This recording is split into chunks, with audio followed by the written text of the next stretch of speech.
What I'm going to share here today is like giving you permission to change your mind, giving you permission to be like on board with this thing and value this thing and believe in this thing, but also at the same time, value this thing, believe in this thing, and also like this thing too, right? But they're two like opposing things, right?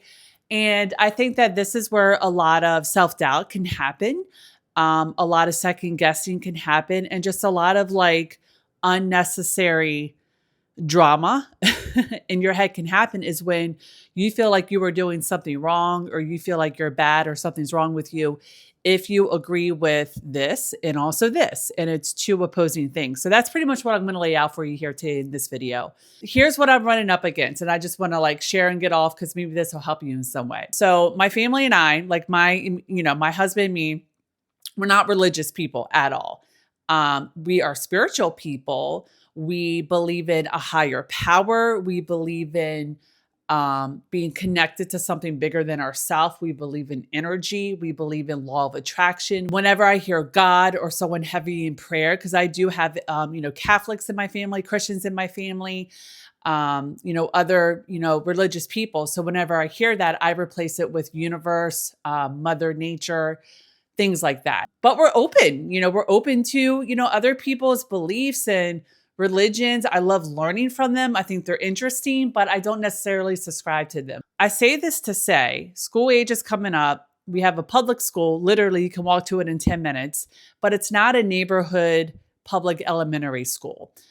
And my husband and I, we've been talking lately. I'm like, that school is so crowded. It's not updated. There's no air conditioning. A lot of the neighborhood isn't going there. Ugh. Are we going to, I don't even like to say splurge, but I'm like, should we be looking into private schools? Right. And what does that mean exactly?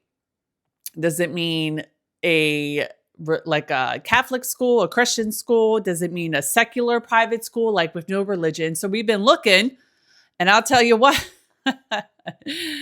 some private schools where a lot of people go to around here, the ones that aren't Catholic, they're like $40,000 a year. Okay. 40 grand a pop, right? Tuition.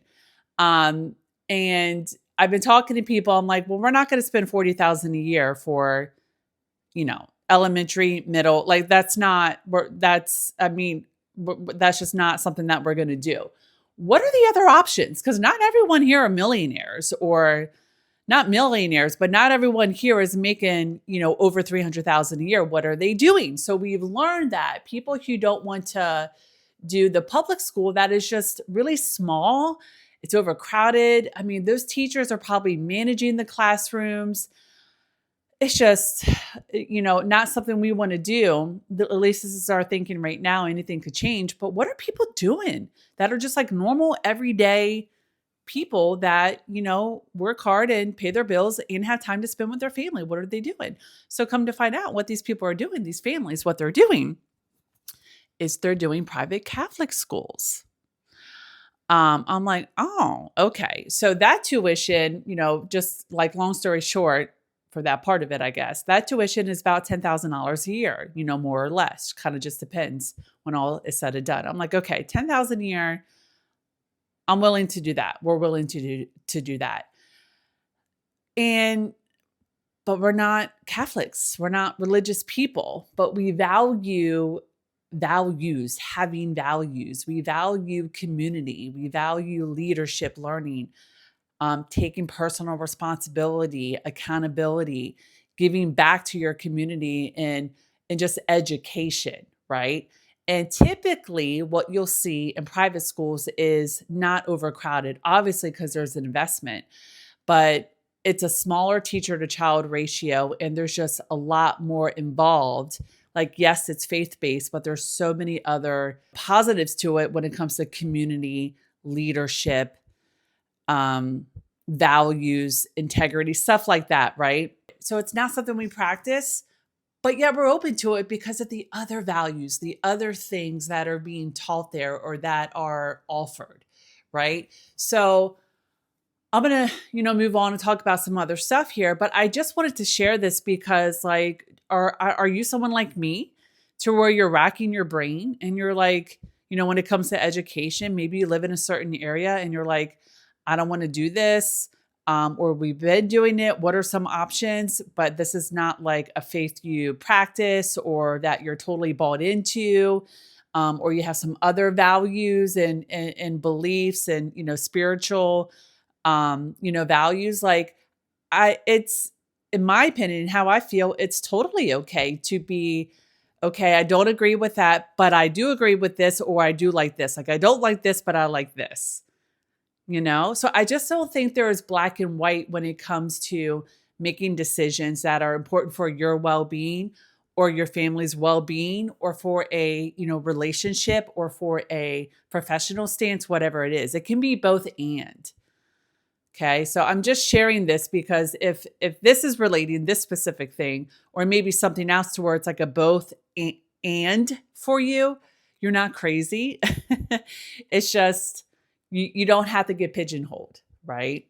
And just real quick on the, if you're kind of like, oh, rolling your eyes, oh, it must be nice to, do private. I'm just private school. I'm just saying like financial aid is definitely available. So if this is a situation, don't automatically assume you won't qualify for financial aid or for something. So just never check it off your list, because honestly, this was something that never came in my peripheral. I'm like, it's never been a thing. Private school, one, believing in going to one, and then two, like believing that, it could be something that I could afford one day for for my future family. And now it's like, once you talk to people, you do research, you find out, financial assistance that's available, or maybe some, something else, like a talent or a skill or whatever. Like, just don't automatically check it off, right? Or with payment plans or whatever. I'm just saying this to say, like, if you are in a situation to where maybe your kid's not thriving, maybe there's like progressive bullying happening, or the staff isn't good, or you don't like, how crowded it is, like don't immediately just assume that you're not going to qualify. You just never know until you just put in a little bit of effort to apply and have a conversation to see what options are available. Just want to say that because sometimes we can immediately assume, oh, that's not for me. That's not something for people like us.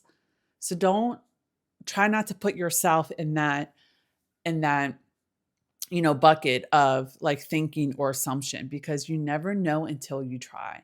Here's the other thing with the education, just something I thought about. I'm like, with education, I think about this, especially for myself. I mean, yes, I'm a life coach. I have always I shouldn't say always, but many for several, for a good handful plus of years, I've invested in some type of personal growth, furthering my personal and professional growth. So it's like investing in education never ends. Like it doesn't stop. It doesn't start at college or university and then stop then. Absolutely not. And if that's the thinking on it, just in my opinion, it's like, you got to like, it's not just linear. It's you invest when you start college, university, whatever, and then it ends. No, if you want to continue just challenging yourself, really, fulfilling your potential, just not even academically, but emotionally, like you always are going to have to invest in education, in your growth, whether it's therapy, coaching, yes, advanced schooling. Like it's like always keep that in your mind and like, a budget for that. That's just in my opinion. Okay, so we're reaching a good long while here. I honestly feel better that I've shared this out in words in my voice than just, on my paper. Because I told you I journal in other videos and I get things out and I research. But I'm like, wow, this feels good to actually be authentic and vulnerable and speak this out to you, and not just keep it to myself. I don't know. I feel a different type of relief than my normal practices that I do to get that relief and that regulation. So I don't know, maybe this really needs to come through today. If it did, and this is feeling inspiring, if it's feeling supportive, if it's feeling like it's giving you permission that you maybe you've needed for some time and you're like, wow, finally, You got it. Give this video a thumbs up. Let me know. Please feel free to share a comment. And if you want to keep hearing from me every single week, definitely subscribe. So you get a notification. And you can always learn more about the women's work I do, the coaching work I do, below in the description.